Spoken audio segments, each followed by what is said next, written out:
সরকারি প্রাথমিক বিদ্যালয়ের ৪৫ জন প্রধান শিক্ষককে দশম গ্রেডে উন্নীত করতে প্রাথমিক ও গণশিক্ষা মন্ত্রণালয় নির্দেশনা দিয়েছে। সুপ্রিম কোর্টের আপিল বিভাগের রায় অনুসারে এই সিদ্ধান্ত নেওয়া হয়েছে, যার ফলে সরকারের বাড়তি ব্যয় দাঁড়াবে ২২,৯৭,১৪০ টাকা।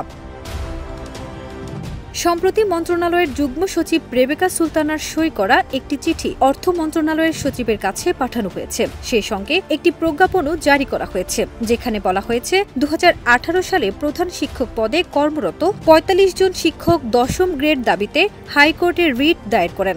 আদালত রিটকারীদের পক্ষে রায় দিলে সরকার আপিল বিভাগে লিভ টু আপিল করে। পরে দাখিল করা হয় সিভিল রিভিউ পিটিশন। সর্বশেষ ২০২৪ সালের ২৪ এপ্রিল আপিল বিভাগ চূড়ান্ত রায় দেন। ওয়ালটন আবারও মিলিনিয়ার অফারে ওয়ালটন ফ্রিজ কিনে আপনিও হয়ে যেতে পারেন মিলিয়নিয়ার। মিলিনিয়ার ছড়াছড়ি দেশ জুড়ে, এটা শুধু ওয়ালটনই পারে।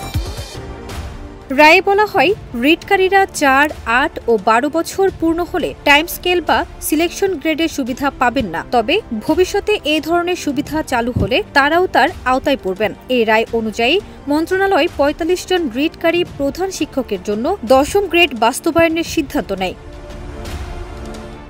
মন্ত্রণালয়ের হিসেবে দেখা গেছে, ১২তম গ্রেডে থাকা একজন শিক্ষককে দশম গ্রেডে উন্নীত করতে অতিরিক্ত ব্যয় হবে ৮৯,১৮০ টাকা। ১১তম গ্রেডে থাকা ৩৪ জনকে দশম গ্রেডে উন্নীত করতে খরচ হবে ২২,৭৯,৯৬০ টাকা। এছাড়া অষ্টম গ্রেডে থাকা ২ জন আপাতত আর্থিকভাবে উপকৃত না হলেও ভবিষ্যতে তাদের উচ্চ গ্রেড নির্ধারিত হলে বকেয়া সহ নিয়মিত বেতনের জন্য অতিরিক্ত অর্থ প্রয়োজন হবে। সব মিলিয়ে মোট অতিরিক্ত ব্যয় হবে ২২,৯৭,১৪০ টাকা।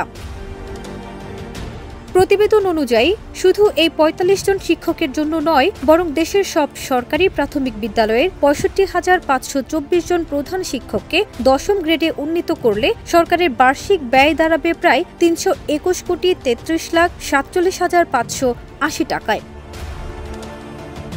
এই পরিস্থিতিতে সংশ্লিষ্ট ৪৫ জন প্রধান শিক্ষকের দশম গ্রেড কার্যকর করতে অর্থ মন্ত্রণালয়ের অনুমোদন চাওয়া হয়েছে। একই সঙ্গে দেশের সকল প্রধান শিক্ষকের ক্ষেত্রেও একই গ্রেড বাস্তবায়নের পদক্ষেপ গ্রহণের অনুরোধ জানানো হয়েছে।